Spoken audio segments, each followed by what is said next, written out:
হঠাৎ দুপুর থেকে ছেলেটার অনেক জ্বর। এমনিতে তো সকাল থেকে ভালোই ছিল, হঠাৎ দুপুরে ঘুম থেকে ওঠার পর থেকে দেখি অনেক জ্বর। বাসায় যেহেতু একাই সবকিছু সামলাতে হয়, এখন একা একা ছেলে নিয়ে কি করব বুঝতে পারছিলাম না। তারপর তো হাজবেন্ডকে কল দিয়ে বললাম যে এরকম জ্বর হয়েছে। এরপরে বললো যে মাথায় পানি দিয়ে দাও। তো একা একা যেভাবে পারি আর কি সেভাবে পানি, তো একইভাবে কিন্তু রাইসাকেও ছোটবেলায় পানি দিয়ে দিতাম, এখন আরহামকে দিতে হয়। আসলে একা একা সবকিছু সামলানো কতটা কষ্টকর, যারা একা একা সবকিছু সামলায় তারা কিন্তু ভালো বোঝে। হুট করে এত জ্বর চলে আসাতে বেশ চিন্তা হচ্ছিল, কারণ এখন ডেঙ্গু আর চিকুনগুনিয়ার টাইম।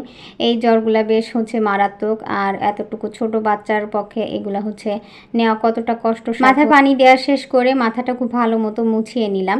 এরপরে ভেজা কাপড় দিয়ে একটু গাটাও খুব ভালো মতো মুছিয়ে দিলাম। জ্বরের রুগীদের যত ভালো মতো গা মোছানো যায় জ্বর তাড়াতাড়ি কিন্তু চলে যায়। রাইসার বাবা তো চলে এসেছিল, আমি বারবার নিষেধ করেছিলাম আসার দরকার নেই। তারপর অফিস থেকে ছুটি নিয়ে সে চলে এসেছে। আসলে সে খুব ভালো মতোই জানে একা একা আমার অনেক কষ্ট হবে, এজন্য চলে এসেছিল। এই তো আসার সময় একটু পরোটা আর তরকারিও এনেছিল। ভাবছিল যে আমি রান্না করতে পারবো কিনা, তো আমি তো ভেবেছিলাম রান্না করবোই না, হয়তো বা আলু ভর্তা ডাল এরকম কিছু দিয়েই খাওয়া হবে। তবে ওর বাবা যেহেতু চলে এসেছে, তো আমি ভাবলাম যে একটু একটা তরকারি রান্না করাই যায়। তো আমি থালা বাটিগুলা জমা ছিল সেগুলা পরিষ্কার করে নিলাম। বাসায় যেহেতু পেঁপে ছিল, তো ভাবলাম আরহামের জন্য পেঁপে আলু দিয়ে একটু জাউ ভাত রান্না করি, এটা ও ভালো খাবে আর কি। আর পেঁপে আলু দিয়ে মাছ রান্না করি আমাদের জন্য। তো এই তো এখানে বসিয়ে দিয়েছি, সামান্য একটু লবণ দিয়ে কিন্তু এই রান্নাটা হয়ে যাবে।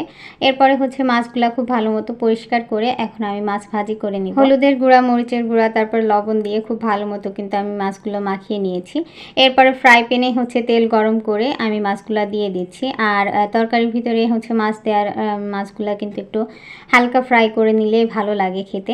তো আমি সেভাবে ভেজে নিয়েছি। এরপরে এই তো আমি মশলা কষানোর জন্য পরিমাণ মতো তেল নিয়ে তারপরে একটা বড় সাইজের পেঁয়াজ কুচি দিয়ে দিয়েছি। এর ভিতরে এবার পরিমাণ মতো পেঁয়াজ বাটা, রসুন বাটা, আদা বাটা, জিরা বাটা, ধনিয়া, হলুদ, লবণ, মরিচের গুঁড়া সব কিছুই দিয়ে নিয়েছি। এরপরে খুব ভালো মতো কিন্তু আমি মশলাটা কষিয়ে নিচ্ছি। আর যে কোনো রান্নায় কিন্তু মশলা একটু ভালো মতো কষিয়ে নিলে কিন্তু রান্নাটা ভালো হয়। তো যাই হোক, আমি খুব ভালো মতো মশলা কষিয়ে নিয়ে কিন্তু পেঁপে আর আলুগুলো দিয়ে দিলাম। এরপরে খুব ভালো মতো কষিয়ে তারপর পর্যাপ্ত পরিমাণ পানি দিয়ে দিচ্ছি। তো এই পানিতেই কিন্তু আমার রান্নাটা হয়ে যাবে, যেহেতু পেঁপের রান্না বেশি একটা টাইম লাগে না সিদ্ধ হতে। তো যখন একটু ফুটে উঠেছে তখন কিন্তু আমি মাছগুলা দিয়ে দিচ্ছি। এই তো মাছগুলা দিয়ে একটু নেড়ে চেড়ে ঢাকনা দিয়ে ঢেকে দিব। এরপরে কিন্তু রান্নাটা হয়ে যাবে। তো কেমন লাগলো ভিডিওটি জানাতে ভুলবেন না। সবাই ভালো থাকবেন। আসসালামু আলাইকুম।